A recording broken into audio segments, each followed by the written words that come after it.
গতকাল থেকে আমরা যে পরিচালনা শুরু করেছি, আজকেও জুমার নামাজের পরে আমরা শুরু করলাম। আপনারা জানেন যে আগামী রবিবার দুপুর 2টায় আমিরে জামাত ডাক্তার শফিকুর রহমান দুপখোলা মাঠে ঢাকা 6-এ জনসভায় অংশগ্রহণ করবেন।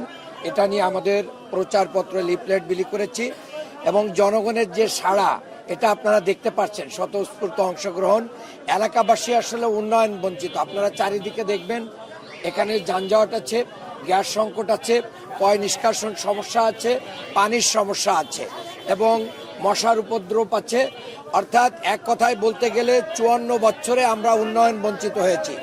জনগণ যাদেরকে নির্বাচিত করেছে তাদের দ্বারা কাঙ্ক্ষিত উন্নয়ন পায়নি, বরঞ্চ পলিটিক্যাল ছত্রছায়, চাঁদাবাজি, দখলবাজি, সন্ত্রাস, মাদকের বিস্তার হয়েছে। এই জায়গা থেকে জনগণ একটা নিস্তার চায় এবং মুক্তি চায়। এই জন্য জনগণ মুক্তির জন্য কি করছে, কাজ করছে। আমার সাথে আজকে এখানে উপস্থিত হয়েছেন এবি পার্টির যিনি প্রার্থী ছিলেন কাজী নাসির ভাই, এই ঢাকা 6 উনি প্রার্থী ছিলেন।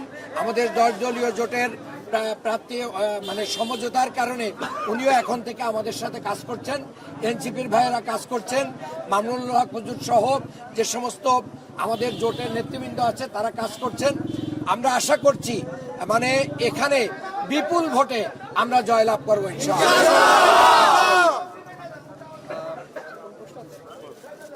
এবং সাধারণ মানুষরা কিন্তু যখন যাচ্ছেন তারা আসলে আপনার কাছে কি কি প্রত্যাশা রাখছে বা তাদের যে সমস্যাগুলো কথা বলেন তারা আপনার কি জানাচ্ছে যে আসলে এই জিনিসগুলো দরকার আর কি? আপনারা এই যে সমস্যাগুলো আমি বলেছি এর পাশাপাশি আপনারা জানেন যে এলাকায় খাস মহলের নামে অনেকের বাড়ি ঘর ব্যবসা প্রতিষ্ঠানের খাজনা নেওয়া হচ্ছে না। এগুলোকে কি করা হচ্ছে, এগুলো বিভিন্ন ধরনের অসুবিধা তৈরি করা হচ্ছে। এ নিয়েও আমরা কথা বলছি।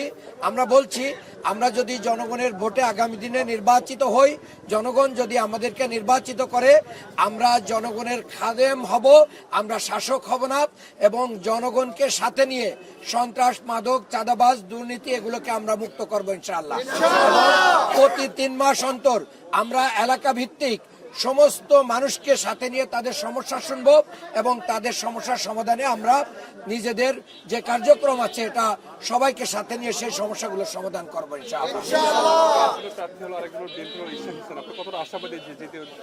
আমরা আশাবাদী, অবশ্যই আশাবাদী, কারণ মানুষ একটা কথা এখন বারবার বলছে যে সব দল দেখেছি, আমরা ধানের শীষ দেখেছি, নৌকা দেখেছি, লাঙ্গল দেখেছি, একটা পরিবর্তন দেখতে চাই। সেই পরিবর্তনটা মানুষ দাঁড়িপাল্লার পক্ষেই দেখছে। কারণ দাঁড়িপাল্লার পক্ষে এজন্যই দেখছে যে আমাদের 2 জন মন্ত্রী ছিল জোট সরকারের আমলে, তারা দুর্নীতি করে নাই এবং এই সমাজে যত চাঁদাবাজি এবং অন্যায় হয় সেই অন্যায়ের সাথে আমাদের কোনো সম্পৃক্ততা নেই। যার কারণে মানুষ এখন আশান্বিত হচ্ছে যে আগামী দিনে আমাদেরকে ক্ষমতায় দিলেই আমরা ভালো করব। আর বিশেষ করে 5ই আগস্টের পরে সিটি কর্পোরেশনে অবৈধ দখলদারিত্ব, জনদুর্ভোগ তৈরি করে সিটি কর্পোরেশন তালা লাগিয়ে রেখে যে জনদুর্ভোগ তৈরি করা হয়েছিল এটা জনগণ ভালোভাবে নেয় নাই। যার কারণে এই রাজনৈতিক ছত্রছায়ায় 5ই আগস্টের পরেও মানুষ নির্যাতনের শিকার হচ্ছে, চাঁদাবাজির শিকার হচ্ছে, দখলের শিকার হচ্ছে। এইগুলোকে মানুষ ভালোভাবে নিচ্ছে না। আশা করি এই কারণে মানুষ এবার দাঁড়িপাল্লার জোয়ার শুরু হয়েছে, মানুষের অন্তরে এই জোয়ার আরো বেশি বেগবান হচ্ছে ইনশাআল্লাহ। আপনাদেরকে ধন্যবাদ।